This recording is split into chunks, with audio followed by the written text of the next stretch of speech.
Hi, my name is Hilary Jacobs Hendel, and I'm an emotion and trauma psychotherapist.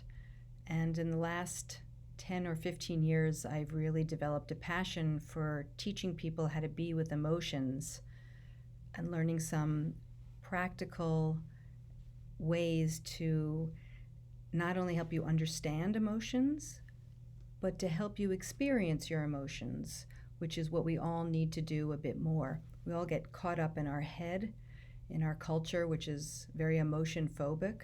But truthfully, to feel well, to feel calm, to feel confident, we have to be able to experience the emotions that are in our body. And that means being able to name them, to notice the sensations that all core emotions, these biological survival programs, create in our body, to be able to listen and stay with these sensations until we hear the impulse that is also part of this biological program, and to be able to listen to the impulse for what is needed and what the action is calling for, and to release any energy or be with any energy that the emotion creates. And after we've done all that, then we want to bring our thinking brain on board and then think through how to express our emotions and express the needs that we come in contact with. Today we're going to be doing an experiential exercise on helping ourselves experience joy, which is a wonderful thing, but you wouldn't believe how many people struggle with allowing their bodies to actually experience joy for more than a moment. So we're going to practice a little bit of that, and don't be hard on yourself. Try not to judge yourself, that these are lifelong practices, and it's really the trying and the practicing more than any goal that matters. So now I would like you to just get very comfortable in your chair, as I will too. And feel your feet on the floor. Right? Just notice that there's a hard ground underneath you. You can even press your legs into the floor. Right? That does something both consciously. You may think, what's the big deal about that? But there's something about the implicit, the body, that likes to know that there's a firm ground underneath where we are. So just let yourself slow down, and let's take a few of the deep belly breaths that I'm so enthusiastic about teaching everybody. Right? These are the best way to calm the nervous system, using the vagus nerve, hugging the vagus nerve, but this is also the way to allow an emotion to flow. So we're going to begin by breathing in, and imagine we're sending the air deep into the belly, so the belly comes out like a Buddha. The chest stays down and the belly pops out. And we're going to take a few of those. So we're going to breathe in.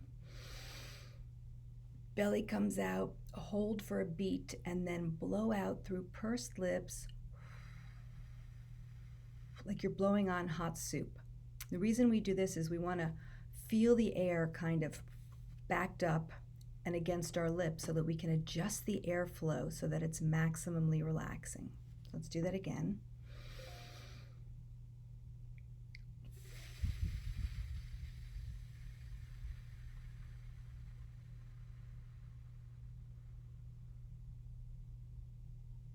That's right, and again. All the way filled up. Hold for a beat to feel that squeeze, and a nice long exhale all the way to the end, but not so far that you're gasping for air, right? Everything should feel good and comfortable. Let's do a few more.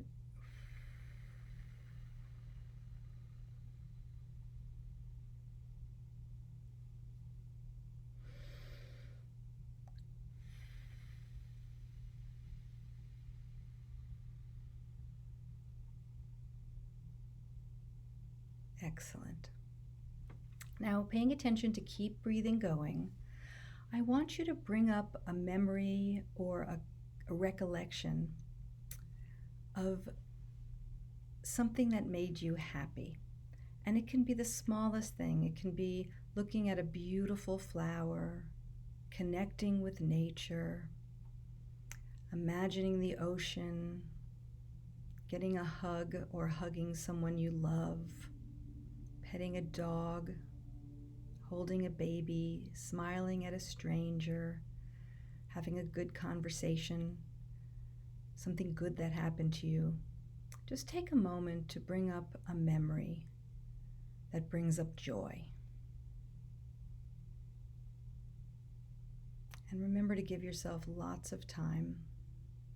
Slower is faster in the world of emotions.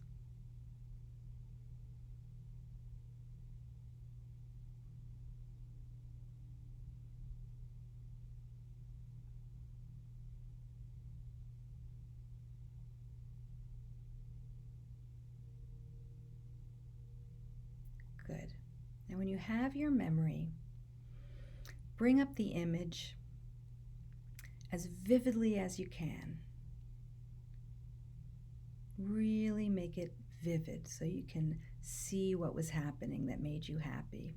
We're lighting up those neural networks to elicit and evoke joy, which gets triggered in the middle of our brain. From there, it will activate the body. And so what I'd like you to do is you keep focus on that thing that makes you happy, is to slowly scan your body from head to toe and toe to head, to notice the sensations that arise below the neck. And there's no right answers here. It's just getting to know how you and your body respond when you elicit the emotion of joy by bringing up a joyous memory. And remember to breathe.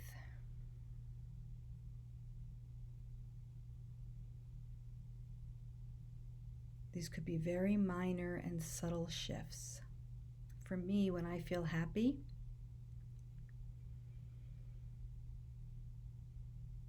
I feel sort of energy coming up. I feel relaxed in my muscles. I can feel the muscles of my mouth wanting to smile.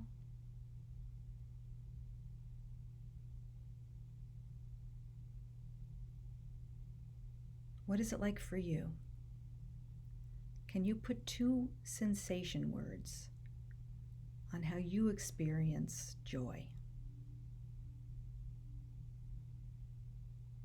And you can pause here, and if you get stuck, on my website, hilaryjacobshendel.com, in the toolbox, there's a bunch of emotion and sensation words to help you. This is not easy, but it is a skill worth cultivating.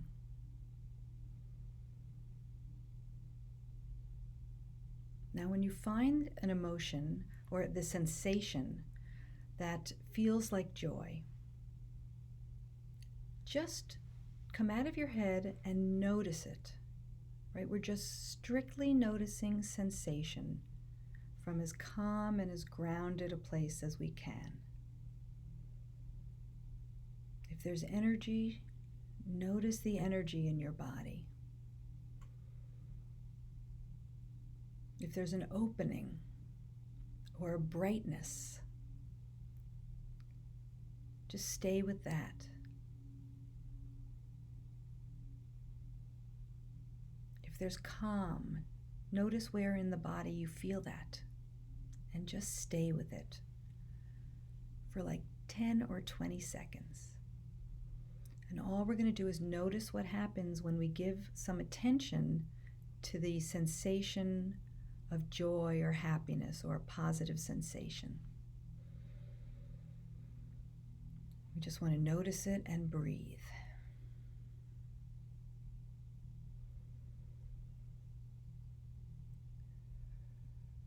Now, if you start to feel some pushback, some anxiety, which is going to damp it down, some shame or embarrassment, something that tells you it's not okay to feel good, just validate that and see if you can ask those other inhibitory emotions and other parts to step aside. And then come back to the feeling And see if you can stay with it just a little bit longer.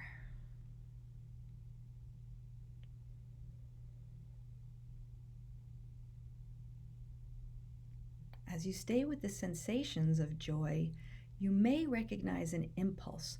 There may be some action that the joy wants to do. So you can imagine if this feeling that was dictated by this sensation could come up and out of you. What's the impulse? What's it look like? You may imagine yourself jumping for joy, or you may imagine yourself just lying peacefully in a field of grass, looking up at the sea, looking up at the sky. Anything that comes to you is correct by definition. This is just all your subjective getting to know yourself and how emotions work inside you.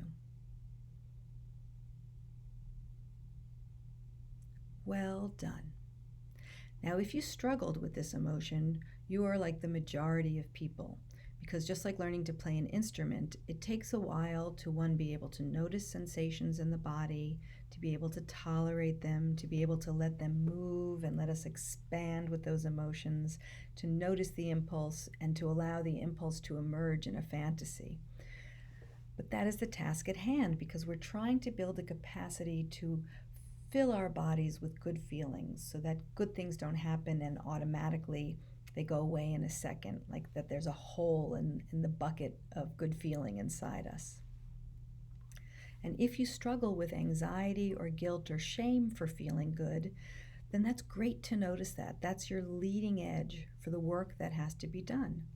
And if you take a look at the change triangle, again, you can find that at the toolbox section of my website. That's the guide that I use personally and professionally to help move people from disconnected or inhibited states where they can't feel positive emotions and let them expand inside, on how to get down to that and practice being with that emotion and building a capacity, just like we go to the gym and build our muscles. Working with emotions is a lifelong process, and it begins by learning about them, by really understanding why we have emotions and what their purpose is, and how to work with them. Because we live in a culture and a society, and our families mostly teach us how to bury and suppress and avoid emotions. And that makes sense because nobody has tools on how to welcome them. But we need to do that because emotions, like our thoughts, the two together, provide a lot of information so that we can thrive in life and take good care of ourselves and find good people who are good partners and good friends. So we have to be able to be in touch with emotions so that we know how the world is affecting us. If you'd like to learn more, again, I'd encourage you to poke around on my website. I wrote a book about emotions that's a self-help book with lots of exercises that teaches you all about what you need to know and is mostly filled with stories of people doing this type of work together so you could see what it looks like with all the different core emotions. And I also teach a class called Emotions Education 101, which is where we all get together in a big group and practice working the change triangle, not only feeding our left brain, but trying out these type of exercises together and then hearing how it is for other people, because that's very normalizing. Thank you for listening, and I hope to see you soon. Take care. Bye-bye.